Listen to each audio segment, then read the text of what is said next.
Welcome to SB News.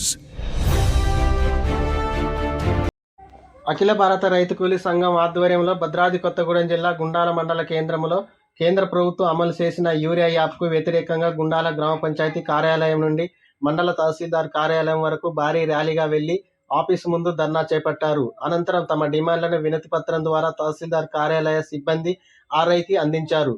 ఈ సందర్భంగా అఖిల భారత రైతు కూలీ సంఘం రాష్ట్ర గౌరవ అధ్యక్షులు వి కోటేశ్వరరావు మాట్లాడుతూ యూరియా యాప్ను తప్పనిసరి చేయడం వల్ల గ్రామీణ ప్రాంత రైతులు తీవ్ర ఇబ్బందులు పడుతున్నారని ఆవేదన వ్యక్తం చేశారు.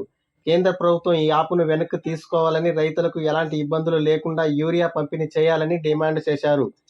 ఈ కార్యక్రమంలో రైతు కూలీ సంఘం మండల నాయకులు గడ్డం లాలయ్య, బచ్చల సారయ్య, ఈసం మంగయ్య, మల్లన్న, ఎల్లన్న, పెంటన్న, వెంకన్న, నరసింహారావు, శ్రేణు, రాములు, పొట్టయ్య, పర్సిక రవి, ముక్తి సత్యం, గుండాల సర్పంచ్ కొమరం సీతారాములు, యాసారపు వెంకన్న, రమేష్, ఈసం కృష్ణ తదితరులు పాల్గొన్నారు.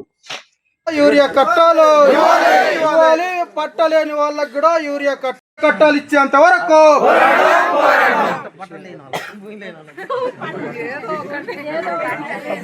అవును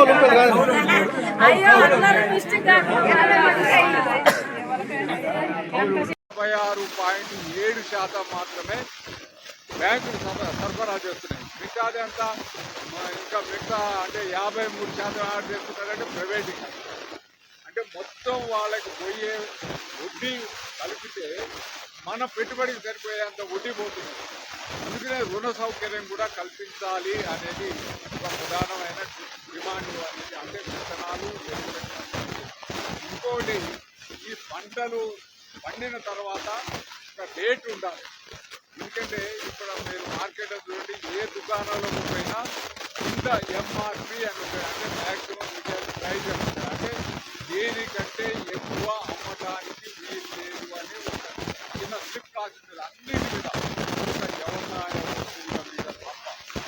అంటే రైతు పండించిన పంటని ధరని నిర్ణయించే హక్కు కూడా లేదు. ఫ్యాక్టరీ వాళ్ళకి మాత్రం వాడు తయారు చేసిన వస్తువు మీద వాడికి ధర నిర్ణయించే హక్కు. ఇది సరి అయినది కాదు అని ఆందోళన చేసిన ఫలితంగా కమిషన్ని, స్వామినాథన్ అనే కమిషన్ ఒక ఆయన నియమించారు. మన దగ్గర పండేటువంటి ప్రధానమైనటువంటి పంట మొదటి పంటగా మొక్కజొన్న. ఈ మొక్కజొన్నని ఫస్ట్ వదును మీద దెబ్బ కొడితే రేపు అది అడిగి పెరిగిన తర్వాత ఫారెస్ట్ అనే అటువంటి పేరు పెట్టడానికి ఈరోజు కాంగ్రెస్ ప్రభుత్వం తీసుకొచ్చినటువంటి విధానం. ఇవాళ ఊరియా లేకుండానే మొక్కజొన్న పండటం అనేటువంటిది అది పెద్ద కష్టమైనటువంటిది.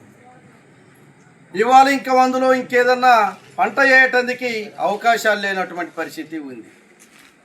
ఈ కొండబోళ్ళల్లో ఇంకా ఏం చేసినా పండటానికి వీలు లేదు. ఆ మొక్కజొన్నకు తప్ప. లేదంటే మొక్కజొన్న వద్దనుకుంటే అది వడిగా మారటమే కానీ అది భూమిగా, సాగు భూమిగా రైతుకు ఉపయోగపడటానికి లేదు అని చెప్పి ఈ సందర్భంలో తెలియజేస్తాను. ఎస్సీలు ఎట్లున్నది అంటే నేను ఆడగాదు మొగ కానీ జీవితంలో బతుకుతున్నారు. ఎందుకంటే ఎక్కడికైనా ఐటీడీ కాడికి పోతే మీకు లేదా అంటాడు. ఇవాళ జిల్లా పరిషత్ దగ్గరికి పోతే మీకు ఏమున్నది, మీకు ఆధారం ఏమున్నది అంటాం. ఉన్నదాన్ని తీసుకపోతే ఇక్కడ అయ్యేటట్టు లేదు. ఇవన్నీ కూడా పరిస్థితులు మాకు చాలా అంటే ఒక ఎస్సీలే కాదు, ఇక్కడున్న ఎస్సీలు, బీసీలు, ఓసీలకు కూడా అలాంటి పరిస్థితులు. ఎందుకంటే వ్యవసాయము ఇక్కడున్న వాళ్ళు ఏమన్నా ఉద్యోగాలు ఉన్నాయా? ఎవరికి లేవండి ఉద్యోగాలు. కానీ అందరం కూడా వ్యవసాయం మీద ఆధారపడి కొంత గొప్ప పంట తీసుకొని దాని ద్వారా ఇక్కడున్న ఈ యొక్క ఏజెన్సీ ప్రాంతంలో బతుకుతున్నాం. అంతేగాని అంతకు మించి ఏమన్నా డామినేషన్ అనేది లేదు, ఒక పెత్తనం అనేది లేదు, ఒక అధికారం లేదు, పెద్ద సంపాదన కూడా లేదు.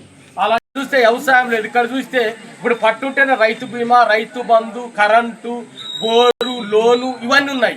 అవి లేవు. ఏం చేస్తాం? ఏ దీనికి కోల్పోయినటువంటి వాళ్ళు ఎస్సీలే.